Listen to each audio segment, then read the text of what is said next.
Magazine. Freon Icy Cold has come through. It's a little chilly in here right now. Freon, you gonna get sued, man. Why am I get sued? Why would you say that, man? Mark Zuckerberg is gonna get on your ass about them thumbs. What are you doing? Man, I get that a lot, man, but it's actually a slight difference in them. I'm not gonna go and tell what that is, but there is a slight difference between his and mine. That is your that little thumbs up. That's kind of like your branding type thing. Like when I see you do shows, you throw up the thumbs. Why was that the choice for you? It's called the Arctic H, man. The reason I came up with that is because, I thought Houston like this, like everybody else, but I'm a big dude, so it's like sometimes it's just a little small. So I came up with that. You know what I'm saying? It's repping the city, but it's on a big status. You know what I'm saying? It's on a larger level. I don't know. It's just kind of something I've incorporated to rep my city and still, be me, be unique. Most definitely. So just so I didn't know this, but it's not just two thumbs up. That's the Arctic H. Yeah, that's you're making. That's the Arctic H. Yeah. If you look at it, it's an H. You know what I'm saying? So I just felt like that was something cool, and it worked out. The first time I ever saw Freon Icy Cold perform, he jumped off the stage. I was at Club Onyx. Kiati was hosting.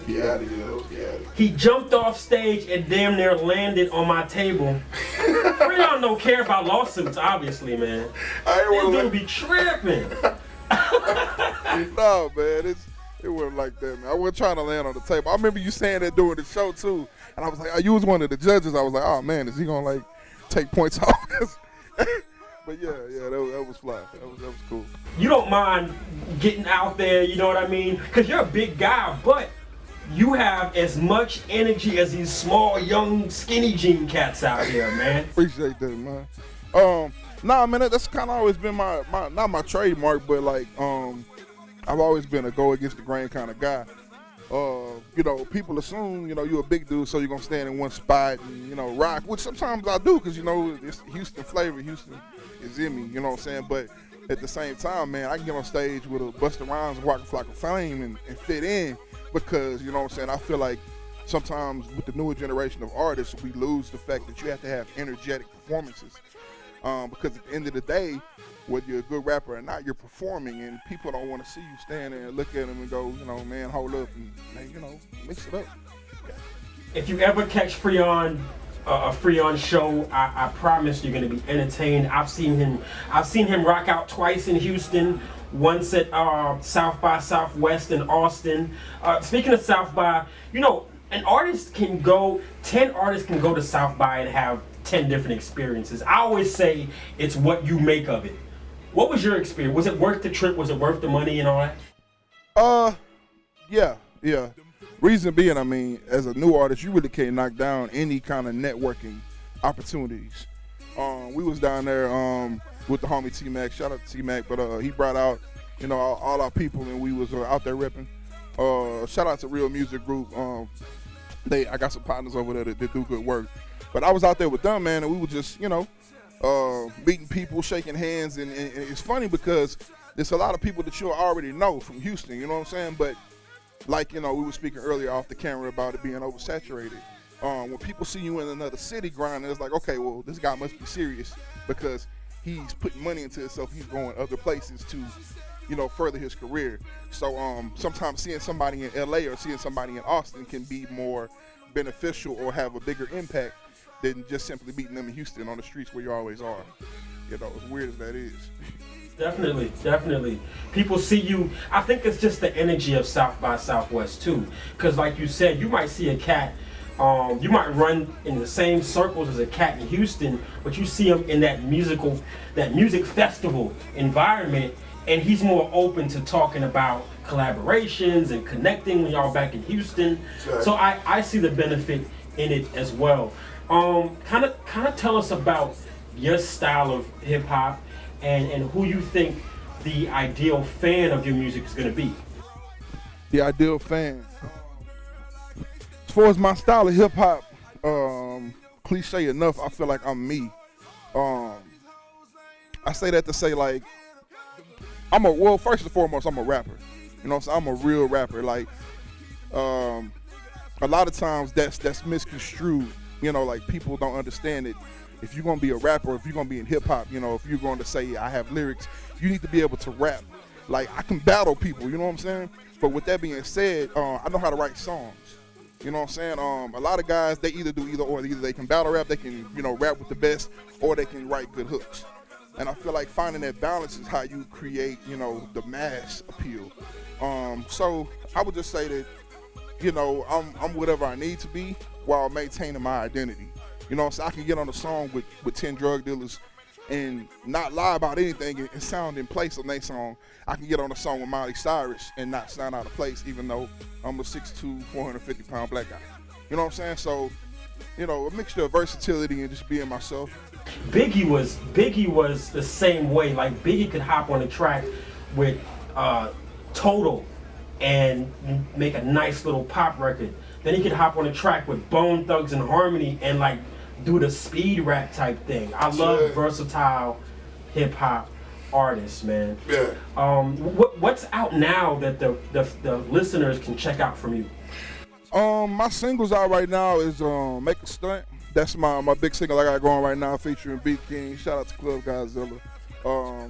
But that's my big single that's out right now. It's spinning on 937, 979. My other single is Them Feelings. That's just me by myself. You know, big smiley face. Them Feelings, you'll see it, you know, but yeah, those are my two singles that are out. If you want to hear some underground stuff, check out my mixtape, Arctic Validation. We got a lot of features on there. The homeboy AKs that came through on that. Daddy and Red. We had Major. We had Stack Teasy. Shout out to Break Them Boys Off. DJ Young Sam, I see you. But yeah, check out those three things. I would say those would be the major Freon Icy Cold project. That must feel good to have you had the chance to hear yourself on the radio yet? Yeah. Tell us about the first time. Where were you? What was that like? Man, the first time, well, I would say on the syndicated major radio station would be on 93.7 as far as in Houston. I had been doing Them Feelings everywhere, performing it everywhere. I think, man, in the last 4 months, man, I did like 70 shows, man, you know, just out there everywhere. And so DJ Holligrove, he linked up and said he liked the track. And he went back and gave it to OG Ron C.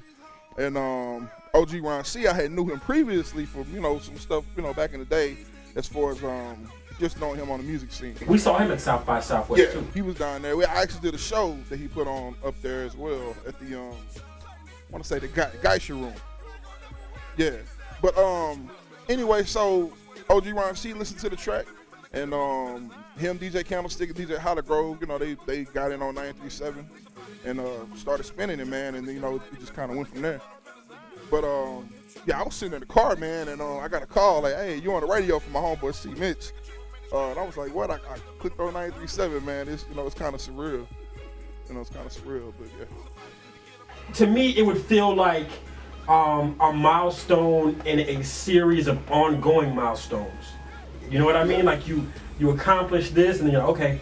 Now I'm re-energized. It has to be remotivating to know that this time last year you weren't on major syndicated radio. Yeah. 2015, you're on. So now you're probably like, okay, where do I go so that 2016 I'm on MTV or I'm on BET, or what's the plan for you between now and the end of 2015? Plan. I mean, I have it wrote down. Ironically, I don't have it with me, but I do have it wrote down. But off the top of my head, I think the key is just to keep moving forward while maintaining relevance. I think that sometimes people, they get so caught up in I gotta move forward, as if they forget to take care of the base. You know, if Houston's supporting you, if Texas is supporting you, don't, you know, leave them out or not take care of them trying to get somewhere else. Make sure you stay relevant to your fan base. So that's really the big thing. But just moving to the next level, you know, speaking to the right people, not treating anybody like they're unworthy of your time, because you don't know who you're talking to. You know what I'm saying? I mean, the first time I met Bobby J. He was rude and he didn't want to talk to you. We know how. I mean, hey, no, but he was super cool, but he didn't come off as cocky or arrogant. He was just a dude I saw everywhere taking photos. And I'm a real humble guy, so I don't look for people out. He a big time and they go talk to him. And we kind of clicked, and then I did my research and saw, oh, man, this dude is on. You know what I'm saying? And and same thing with you. You were a judge. You were actually a judge at a competition. You know, so you just never know who you meet. So you should just treat everybody like, they can be the person to take you to the P. Diddy, or they can be the person to take you to. And also, even if you meet someone and they're not making those major moves at that time, that does not mean that a year from now they won't be in a position to open a door for you. That's true. So you gotta treat everyone, just not even for business reasons, just as a human beings, you have to treat people with an equal level of respect, because you never know who they will become, and so on and so forth, man. That's why we try to embrace artists all the time. Kind of tell us about some H-Town people you would like to collaborate with. I know you got the track with Beat King, but who else from Houston would you enjoy to work with? First and foremost, Scarface. If I can work with Scarface, man, I really can retire. That's I've been listening to since I was a little kid. Like, I know all the songs. Like, that's who I was in my head. That was my Jay-Z. You know what I'm saying? That was my Pac. Like, I jammed Pac, but I was jamming Face. Scarface was Pac's Pac. Yeah. If you want to be legit. Yeah. Now, the thing about Scarface, and he's such an incredible artist, but I just want your opinion. He wasn't the first gangster rapper. He wasn't the first Southern rapper, but he's been one of the most influential rappers of all time. What was it about what he did that made his work so special? He didn't change. He didn't change, man. If you listen to old Scarface and new Scarface, he elevated. He might have adapted, but he never changed the core rapper that he was. And that's respectable, man, because not many people, you got like E40, and it's a few cats who have kept the same style that they had when it was relevant, and it's still relevant now, 20, 30 years later. Face is one of those dudes, and it was because he was so ahead of his time that, he can rap like that now, and it's still considered like, man, how is he coming up with this stuff? You know what I'm saying? But I would say that's the main thing, integrity of your music. I've heard stories of, Scarface won't get on everything. He's going to pick and choose what he chooses to get on, what he thinks is would better his brand. And I've learned a lot from that as far as, okay, who I need to work with, what I need to do. You're just a legend, man. It's kind of hard to put it in the box. Well, he's definitely, created a legacy as one of the most genuine and influential hip-hop artists of any region. Yeah. When it's all said and done, what do you want the legacy of Freon Icy Cold to be when hip-hop fans mention your name? My own. I don't want to be compared. I really don't. I really don't want to be boxed in, man. Like, I want to be known as, I represented for Houston. I represented for Texas, but he did it this way.